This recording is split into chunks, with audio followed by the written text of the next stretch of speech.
వర్మ గారు అడిగిపోయాడంట. వర్మ అంటే రామ్ గోపాల్ వర్మ కాదు, ఆయనకి ఇటువంటి చేష్టలు ఏమి ఉండవులే, అడిగిపోయేదంతా ఉండదు.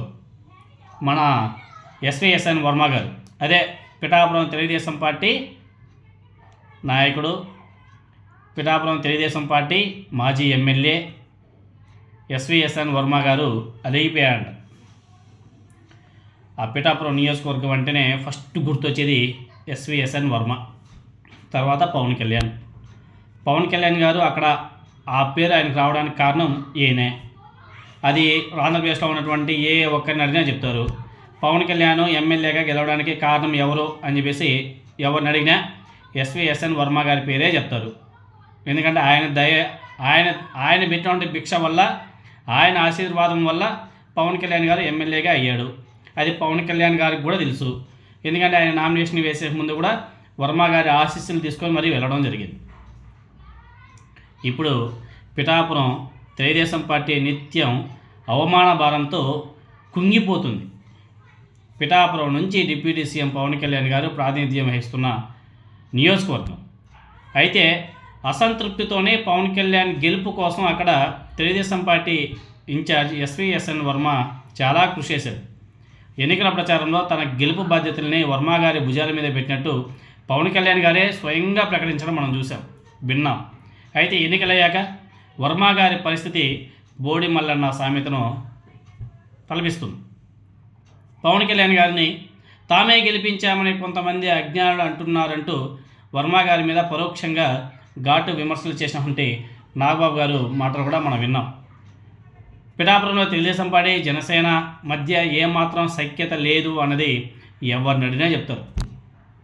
ఇప్పుడు తాజాగా ఆ వాస్తవం మరోసారి బయటపడింది.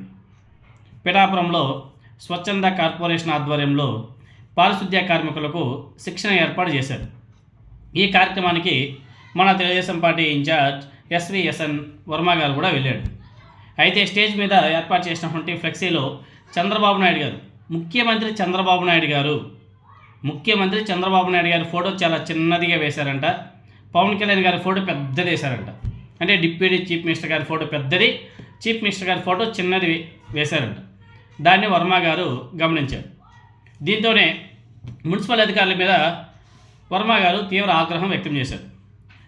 ముఖ్యమంత్రి చంద్రబాబు నాయుడు గారికే గౌరవం ఇవ్వనప్పుడు ఇక్కడ మేమెందుకు ఉండాలి అని చెప్పేసి ఆయన ప్రశ్నించి అక్కడి నుంచి వెళ్ళిపోయాడు. సీఎం ఫోటోని చిన్నగా వేయడం ఏంటి అని చెప్పేసి మున్సిపల్ అధికారులని ఆయన ప్రశ్నించారు.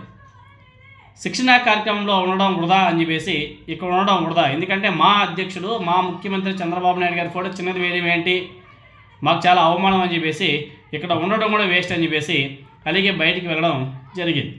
వెళ్ళిపోయాడు. ఇంకా చాలామంది అక్కడ బతిమలాడారు, ఆయన నిలబడలే, ఉండలే అక్కడ. అయితే మున్సిపల్ అధికారుల మీద వర్మ కోపగించుకునే సమయంలో వేదిక పైన జనసేన నాయకులు కూడా ఉన్నారు. కానీ వాళ్ళు ఎవ్వరు కూడా నోరెత్తకపోవడం ఇక్కడ చెప్పుకోదగ్గ విషయం. ఒక్కరంటే ఒక్కరు కూడా నోరెత్తలే, మాట్లాడలే. అట్లీస్ట్ జనసేన నాయకులు వర్మ గారిని అసలు కన్వీనియన్స్ చేసే ఇది కూడా చేయలేదు. ఇదంతా కూడా జనసేన పార్టీ నాయకులు వ్యూహాత్మకంగా చేశారు అనేది వర్మతో పాటు తెలుగుదేశం పార్టీ నాయకుల యొక్క అనుమానం. సో మున్సిపల్ కార్మికుల పేరుతో జనసేన పార్టీ నాయకుల మీద వర్మ గారి ఆగ్రహం పీక్ లెవెల్. పిఠాపురంలో ఏ కార్యక్రమం చేపట్టినా వివాదం లేకుండా ముగియడం లేదన్న చర్చ కూడా ఇప్పుడు రాష్ట్ర వ్యాప్తంగా చర్చాంశం అవుతుంది. ఎందుకంటే మీరు అందరూ కూడా చూస్తున్నారు పిఠాపురంలో పరిస్థితి ఏ విధంగా ఉంది, ఎలక్షన్ అప్పుడు ఏ విధంగా చేశారో, ఎలక్షన్ అయిపోయిన తర్వాత గెలిచిన తర్వాత ఏ విధంగా చేశారు.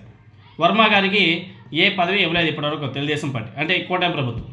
అప్రాక్సిమేట్గా 2 years అయిపోతుంది. ఇప్పటివరకు వర్మ గారికి ఏమి పదవి కూడా ఇవ్వలేదు. ఇప్పుడు 4 రాజ్యసభ సీట్లు ఖాళీ అవుతున్నాయి కదా నెక్స్ట్ జూన్కి. ఆ రాజ్యసభ సీట్లోనే సరే ఒకటైనా సరే వర్మ గారికి కేటాయిస్తారంటే అదే పెద్ద క్వశ్చన్ మార్కే, అవి కూడా డౌట్ఫుల్లే. అసలు వర్మ గారిని అసలు ఇంకా పట్టించుకోరా అన్నది కూడా అర్థం కావడం లేదు. ఆయన చాలా బాధపడుతున్నాడు. కానీ నారా చంద్రబాబు నాయుడు గారు కానీ అటు పవన్ కళ్యాణ్ గారి ఎవరు కూడా ఆయన పట్టించుకోవడం లేదు. చాలా చిరాకుగా ఉన్నాయి. మరి ముందు పిఠాపురం రాజకీయాలు ఏది ఉంటాయో చూడాలి మనం.